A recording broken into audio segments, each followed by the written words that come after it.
आज हम लोग पढ़ेंगे टेंस।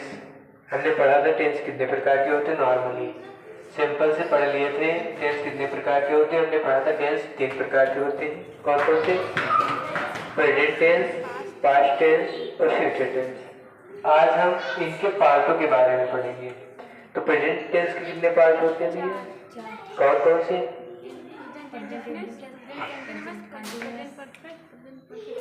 कंटिन्यूअस। तो भैया टेंस हमने पढ़े थे प्रेजेंट, प्रेजेंट टेंस, इसके कितने भाग होते हैं भैया? 4। प्रत्येक टेंस के कितने भाग होते हैं? 4। यदि हम एक को अच्छे से पढ़ लेंगे कि ये टेंस, एक टेंस में कितने पार्ट होंगे? 4। कौन कौन से? Indefinite, perfect, continuous, perfect, continuous. सबसे पहले आपका कौन सा आ जाएगा? इंडेफिनिट टेंस, है ना। उसके बाद में कौन सा होगा? कॉन्टिन्यूअस। तो हम इस प्रकार पढ़ेंगे। आज जो है प्रेजेंट इंडेफिनिट पढ़ रहे हैं, तो उसी के साथ पास्ट इंडेफिनिट, उसी के साथ फ्यूचर इंडेफिनिट, इस तरीके से हम लोग पढ़ेंगे। तो आज हम लोग प्रेजेंट टेंस का कौन सा भाग पढ़ेंगे? पहला भाग कौन सा, जिसका नाम क्या होगा? Present indefinite tense. TIT। T का मतलब शॉर्ट में ही लिख लिया है, देखो भाई, प्रेजेंट। टी से क्या हो गया आपका? प्रेजेंट। आई से इंडेफिनिट।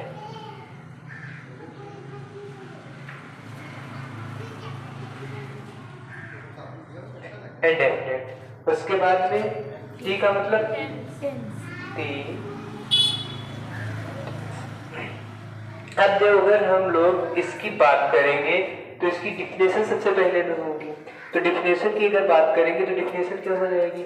जिन वाक्यों के अंत में ता है, ती है, ते है आदि ऐसे शब्द आते हैं, उससे क्या बोलते हैं? Present indefinite tense. अब जैसे कि फॉर एग्जाम्पल राम घर जाता है, क्या हो जाए? राम घर जाता है। राम घर जाता है। तो ये आपका कौन सा टेंस भी है? Present indefinite tense. ये कैसे पहचाने? लास्ट में ता है। अरे शुरू से बात हमने शुरुआत में पढ़ाया था, तब बताया था ये सबसे पहले यही कैसे पता चला कि ये प्रेजेंट टेंस ही है। हाँ है, वो है आदि शब्द आते हैं, वो कौन सा होता है? Present tense. अगर इसी जगह पे था होता तो कौन सा टेंस होता? Past indefinite. ओके। अब इसी के बाद में प्रेजेंट इंडेफिनिट का हमने पहला पार्ट पढ़ लिया ना। अब इसके जो अनुवाद करने के लिए, ट्रांसलेट करने के लिए रूल पूछा जाए तो इसमें हम लोग 3 टाइप पढ़ते। कौन कौन से? Indefinite, affirmative. कौन सा पढ़ेंगे इसका? Affirmative, negative, interrogative. अब सबसे पहले हम इसमें यहाँ पे कौन सा पढ़ेंगे? अफर्मेटिव। अफर्मेटिव के लिए देखो, इसका जो अफर्मेटिव होगा उसमें क्या होगा? इसका हम लोग स्ट्रक्चर पढ़ेंगे ना। सबसे पहले क्या लिखते हैं? सब्जेक्ट। क्या लिखते हैं? सब्जेक्ट। उसके बाद में हेल्पिंग वर्ब इसमें नहीं लगती है। इसमें क्या लगती है? एक वचनकर्ता के साथ, यानी कि सिंगुलर नंबर के साथ या सिंगुलर सब्जेक्ट के साथ क्या लगता है? वर्ब की फर्स्ट फॉर्म। उसके अंत में यस या ईएस लगता है। क्या लगता है? यस या ईएस लगता है। यस किसके अंत में लगेगा और ईएस किसके अंत में लगेगा? एस किसके अंत में लगेगा, ईएस किसके अंत में? नहीं भाई, उस दिन हमने बताया था वाउल्स के अंत में क्या लगेगा? ईएस लगेगा, और कॉन्सोनेंट्स यानी कि व्यंजन के अंत में क्या लगेगा भैया? एस लगेगा। तो लिख लेंगे वर्ब की फर्स्ट फॉर्म प्लस यस या ईएस प्लस ऑब्जेक्ट। अच्छा, ये भैया हमने जो लिख दिया, ये किसके लिए लगेगा? ये केवल सिंगुलर नंबर के लिए, यानी कि एक वचनकर्ता के साथ, और उसी के बाद में अगर पूछ दे बहुवचन के साथ एसएस और के साथ ही हो जाएगा। PS प्लूरल सब्जेक्ट के साथ क्या हो जाएगा, सब्जेक्ट प्लस वर्ब की फर्स्ट फॉर्म प्लस ऑब्जेक्ट, बस फुल स्टॉप। इसके साथ भैया आपको क्या नहीं लगना है, इसके साथ ES या ES नहीं लगना है। तो अब इन्हीं पे हम दो एक एक एग्जाम्पल पढ़ लेते हैं, उसके बाद आगे निगेटिव पढ़ेंगे। तो भैया राम घर जाता है, हमने पहले लिखा था, इसमें एक सब्जेक्ट क्या है, राम। अब कार्य क्या कर रहा है, वर्ब का मतलब होता है क्रिया, जो काम किया जाता है उसे क्या कहते हैं, क्रिया कहते हैं। क्या कर रहा है, जा रहा है। कहाँ जा रहा है, घर जा रहा है। तो भैया जाने की मीनिंग क्या होती है, गो। अब पहले ये बताइए एक वचन था या बहुवचन था राम, एक वचन था। तो इसके अंत में यस या यस लगाएंगे ना, तो इसके अंत में एस लगाएंगे या यस लगाएंगे, ES, क्योंकि वाउल से। अब उसके बाद में टू लगा लेंगे कंजंक्शन। अब जा कहाँ रहा है, घर। घर की मीनिंग क्या होती है, होम। उसके बाद में दूसरा बनाएंगे। जब दूसरा बनाएंगे, तुम खाना खाते हो, या तुम स्कूल जाते हो, या तुम घर जाते हो, कुछ भी बना सकते हैं। तुम कानपुर जाते हो। तो ये कैसा है आपका, सिंगुलर है या प्लूरल है, प्लूरल है। तो भैया इसके साथ क्या हो जाएगा, सबसे पहले क्या लिखेंगे, सब्जेक्ट लिख लिया। सब्जेक्ट क्या है, यूज टू होता है। उसके बाद में वर्ब की कौन सी फॉर्म, वर्ब क्या हो गया, गो, है ना। उसके बाद में कंजंक्शन टू। अब ये कहाँ जा रहा है, कहाँ जाने की बात कर रहा है, कानपुर जाने की बात कर रहा है। तो क्या लिखेंगे अब इसके लास्ट में, सबसे अंत में, कानपुर। ठीक। उसके बाद में अब इसका कौन सा आ जाएगा, ये तो क्या हो गया आपका अफर्मेटिव हो गया। अब इसके बाद में हम लोग क्या किसको पढ़ेंगे, इसी का निगेटिव। तो निगेटिव के लिए क्या हो जाएगा, देखिए भैया, निगेटिव सेंटेंस। ये कौन सा हो गया था आपका, अफर्मेटिव। उसके बाद में नंबर 2 पर निगेटिव। ठीक। नेगेटिव के लिए क्या हो जाएगा आपका, नहीं जाते। नेगेटिव में क्या होता है, जो अगर नेगेटिव की बात करेंगे, नकारात्मक बात की जाए, नहीं शब्द जोड़ दिया जाए, वो क्या हो जाएगा आपका, नेगेटिव हो जाएगा। इसके लिए इसमें अब हेल्पिंग वर्ब लगेगी।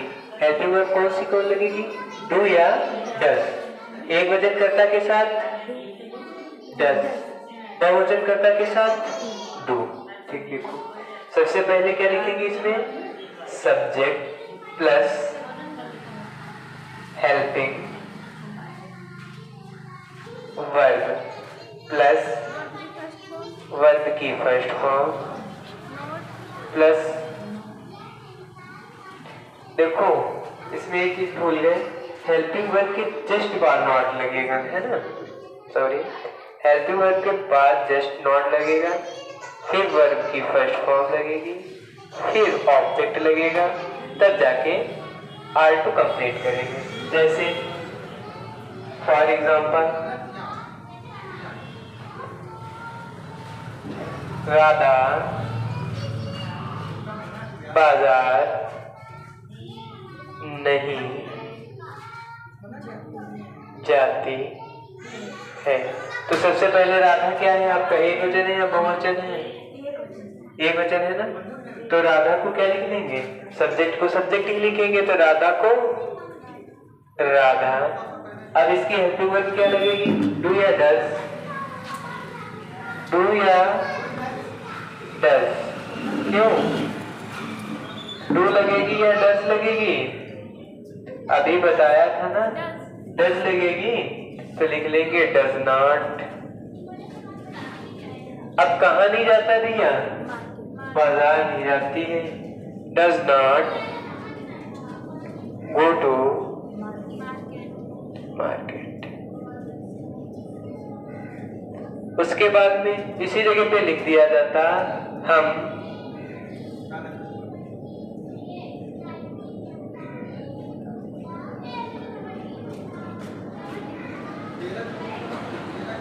हम घर स्कूल नहीं जाते, स्कूल नहीं जाते। तो भैया ये एक वचन है या बहुवचन है? बहुवचन।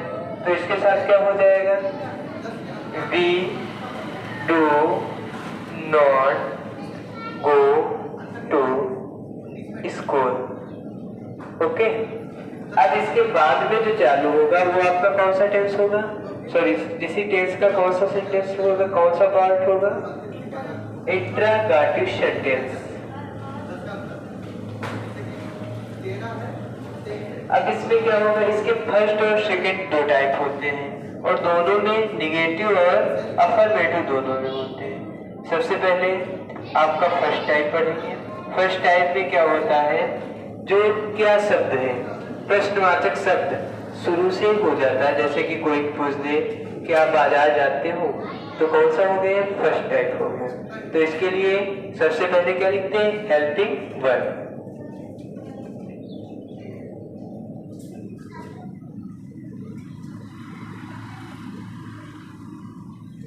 हेल्पिंग वर्ब प्लस उसके बाद में क्या लगाएंगे? सब्जेक्ट लगा लेंगे। सब्जेक्ट, जब सब्जेक्ट लिख लेंगे उसके बाद में क्या लिखेंगे? वर्ब की फर्स्ट फॉर्म।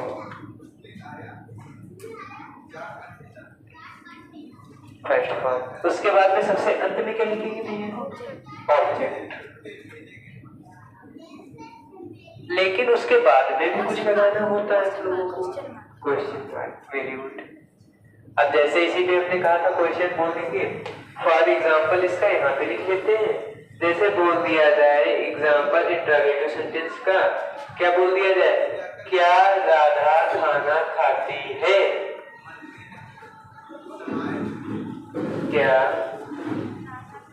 राधा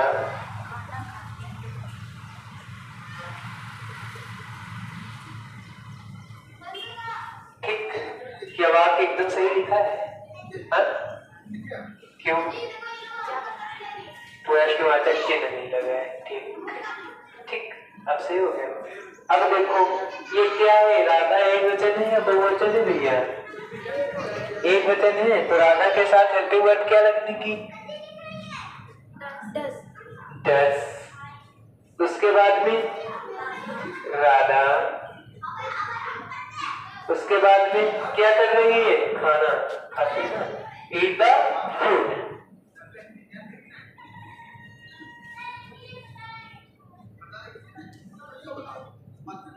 ठीक। उसके बाद में इसके ये अफर्मेटिव में पढ़े थे ना, इसी का अगर नेगेटिव टाइप दे दिया जाए, नेगेटिव टाइप दे दिया जाएगा तो क्या हो जाएगा भैया?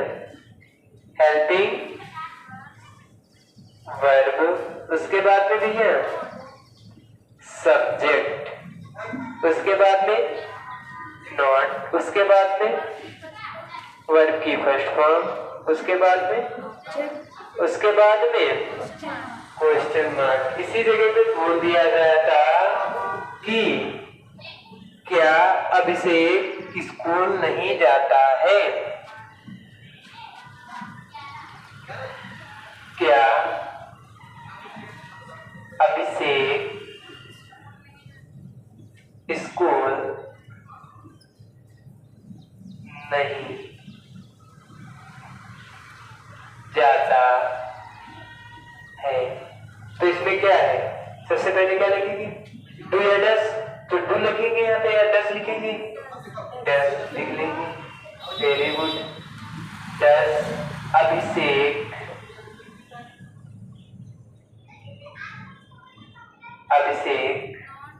Not go to school? Question mark लगा दिया।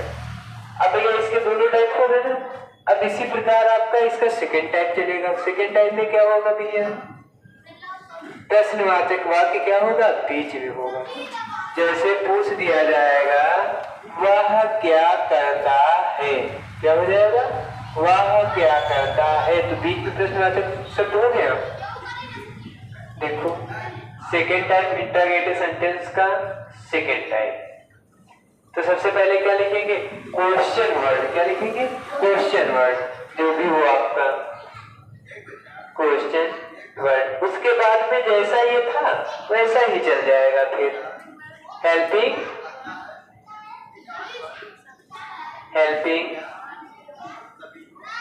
वर्ब, उसके बाद में वर्ब की फर्स्ट फॉर्म, उसके बाद में क्वेश्चन मार्क। Very good. अब इसी तरीके से इसका क्वेश्चन जो लिखिए, हम एग्जांपल देखते हैं। एग्जांपल दे दिया जाए, आप क्या करते हो? ठीक, आप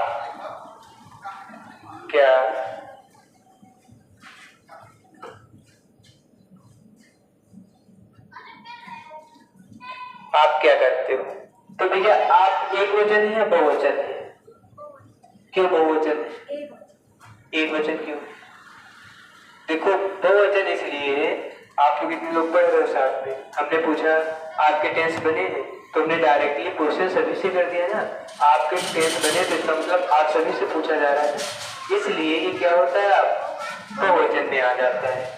आप, तुम, हम, ये सब किसमें आ जाते हैं? बहुवचन में आ जाते हैं। अभी यहाँ पे कोई पूछे आप क्या करते हो, तो एक ही बोलेगा हम कोचिंग पढ़ते हैं यहाँ पर, है ना, तो उसको वो क्या करेगा, सभी को बता देगा, इसलिए ये क्या हो जाएगा, बहुवचन हो जाएगा। अब इसमें आप क्या क्या करते हो, दो बार हो गया,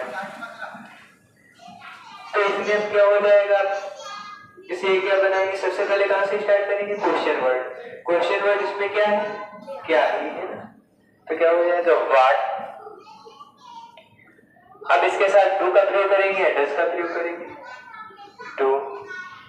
उसके बाद में आपकी मीनिंग यू करते हो यानी कि do, what do you do, है ना। अब इसी के बाद जो निगेटिव इसका दे देता है, तो जैसे इसका निगेटिव पढ़ते हैं ना वैसे इसका भी बनाएंगे। क्या हो जाएगा, question word plus helping verb,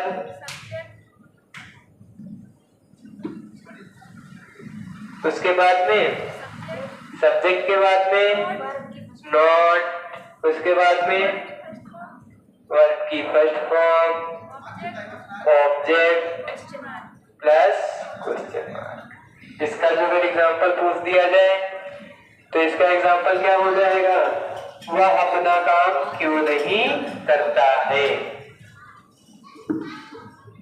वह अपना कार्य क्यों नहीं करता है, क्वेश्चन मार्क लगाएंगे लास्ट में। अब वह एक वचन है भैया, वह बहुवचन है, एक वचन है ना, तो लिख लेंगे। सबसे पहले क्या लिखेंगे भैया, क्वेश्चन वर्ग लिखेंगे। तो क्वेश्चन वर्ग क्या है आपका, वाई। उसके बाद में हेल्पिंग वर्ब क्या है, डज। उसके बाद में सब्जेक्ट क्या है, ही।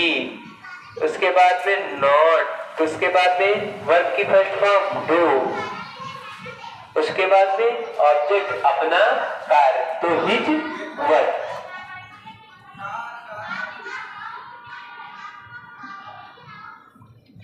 ठीक, इतना आप लोगों को उम्मीद है समझ में आया, अच्छे से आया समझ में, कोई दिक्कत? तो इसकी एक्सरसाइज हो जाएगी ना, चलिए नोट कर लीजिए। उसके बाद अगला जो है पार्ट कल पढ़ाएंगे, बंद कर लीजिए।